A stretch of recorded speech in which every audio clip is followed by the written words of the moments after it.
What happens when the very lifeline of a nation turns into its greatest threat? This story plunges us into a gripping battle against an unstoppable natural disaster, where human ambition collides with nature's fury. With the clock ticking and lives on the line, this is a story of resilience, sacrifice, and the devastating consequences of tampering with the planet's fragile balance. Are you ready to witness the fire that burned beneath the waves? The story begins with Sophia, a dedicated marine biologist, waking up to the comforting sight of her partner, Stian, preparing breakfast. Stian's son, Odin, is already seated and enjoying his meal. After a lighthearted conversation, Sophia heads to work, where she specializes in operating advanced underwater robotics. Her expertise with underwater robots makes her an essential asset during emergency situations.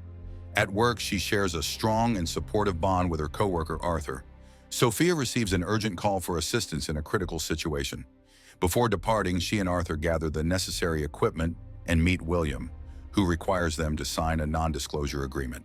With uncertainty etched on their faces, they proceed to the subsea supply ship stationed near the Ormond Lang oil rig. Upon arrival, William, the emergency manager, and Barrett, the safety director in the control room, brief Sophia and Arthur on the situation. They explain that an oil rig platform has collapsed, and their mission is to search for survivors who may be trapped in air pockets. An underwater robot is deployed from the ship, creating a tense atmosphere in the control room as its onboard cameras and microphones relay visuals and audio in real time. As Sophia guides the robot in search of survivors, she encounters numerous fatalities. Eventually, she discovers a trapped worker in an air pocket, but the man tragically succumbs to natural gas exposure before he can be rescued. Realizing the danger, Sophia urgently warns the captain about an imminent gas release. However, before they can retreat, the gas erupts, causing a devastating explosion that leaves Sophia injured. Sophia recovers in the hospital, where she is comforted by her partner, Stian. Once discharged, they return home together. Shortly after, Stian receives a call and departs for his shift on another oil rig. Meanwhile, Arthur reviews the footage from the robot and makes a critical discovery. The platform collapse was not caused by subsidence, as initially believed, but by a fracture in the ocean floor. This fracture is linked to a massive geological event dating back 8,000 years, when an ocean shelf collapse displaced enormous quantities of mud and rock. Sophia shares these findings with William, who immediately alerts the oil minister about the urgent need to shut down the rigs to prevent a catastrophic spill. The stakes are enormous, as the North Sea contains over 350 wells, and even one uncontrolled spill could cause unprecedented environmental devastation. They swiftly agree to initiate the evacuation process across all rigs and begin shutting them down immediately. Hearing the news of the large-scale evacuation on the radio leaves Sophia feeling anxious. During the evacuation, the control room detects a critical issue. Well 4 on the Gulfax rig, where Stian is stationed, cannot be sealed remotely. This forces Stian to manually shut down the operations. As Stian works 138 meters below sea level, tension mounts in the control room when communication is suddenly lost with all the rigs. From his vantage point, the station chief on the rig witnesses multiple explosions within seconds as the seabed collapses further. The entire station begins to sink, but the station chief and his crew manage to escape just in time aboard a helicopter, leaving Stian trapped in the wreckage below. A distressed Sophia calls Barrett, desperate for information about Stian after failing to reach him. When she learns about his dire situation, she pleads with William to authorize a rescue mission. However, William refuses, citing the slim likelihood of survival. Struggling with the weight of the news, Sophia finds it nearly impossible to explain the situation to Odin, Stian's son.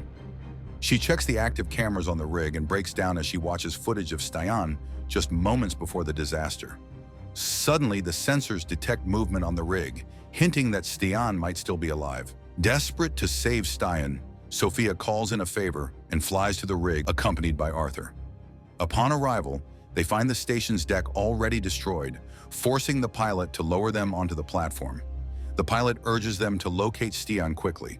Sophia studies the station's maps to assess the situation, then ventures deeper into the wreckage, deploying an underwater robotic submarine. The tension escalates as she remotely navigates the submarine into the depths. Using a thermal camera, they locate Stian and confirm he is still alive, though in a critically endangered state. Meanwhile, the seabed fracture ruptures multiple oil pipelines, releasing over 100,000 square kilometers of oil into the ocean. The massive spill poses an imminent threat to the west coast of Norway and neighboring countries, including Denmark, Germany, and Great Britain. Faced with the prospect of environmental damage that could take decades or even centuries to repair, the government is forced to consider drastic measures. Williams suggests igniting the spill to prevent further contamination, proposing that creating a controlled sea of fire could minimize the long-term environmental devastation. In a nail-biting climax, with the ocean floor dangerously unstable and the threat of further collapses hanging over every move, Sophia and Arthur navigate their way to the underwater pipes and successfully locate Stian. As the pipe begins to crumble around them, they race against time to open the hatch and pull Stian to safety. Meanwhile, the oil minister, after intense discussions with the prime minister and cabinet, gives the order to ignite the oil spill in a last-ditch effort to contain the environmental catastrophe. In the control room, William prepares to execute the plan just as Sophia, Arthur, and Stian manage to surface atop the damaged station. The fire spreads rapidly across the ocean, heading straight for the Gullfox rig. Stian calls the control room, only to have William deliver grim news. They have only minutes before the flames consume the structure, and it's too late for any rescue mission. The trio is left to confront the full weight of the impending disaster. Sophia comes up with a daring and desperate plan. They will fill a lifeboat with water to shield themselves from the flames on the surface. Arthur quickly opens the valve, flooding the lifeboat as the tension mounts, with the fire drawing closer and the destruction unfolding around them. However, as they prepare to launch, they discover one of the lifeboat's latches is stuck, preventing its release. In a selfless act of bravery, Arthur stays behind and manually forces the latch open. As the flames engulf the rig, he releases the lifeboat, allowing it to plunge into the water just in time to save Sophia and Stian. Arthur is left behind, making the ultimate sacrifice to ensure their survival. The lifeboat sinks rapidly to the ocean floor due to the lack of ballast. Stian loses consciousness, leaving Sophia to desperately try to activate the power system, but her attempts fail. Just in time, Stian regains consciousness and, with his guidance, Sophia manages to activate the power system, stabilizing the lifeboat and slowly bringing it back to the surface. Once they resurface, Stian contacts Ronnie to inform him of their situation. Exhausted but alive, Sophia and Stian finally reach the coast. There, they are met by Odin. The reunion is deeply emotional as the family embraces, overwhelmed with relief and gratitude for their survival. However, the disaster leaves a lasting impact. The film concludes on a somber note, highlighting the environmental devastation caused by the collapse. The once thriving ecosystem is severely damaged, and the nation is forced to confront the consequences of its dependence on oil. What would you have done in Sophia's situation? Could this kind of disaster happen in real life? Let us know your thoughts in the comments below. If you enjoyed this story, don't forget to like the video, share it with movie lovers, subscribe and turn on notifications for more exciting recaps. Thanks for watching.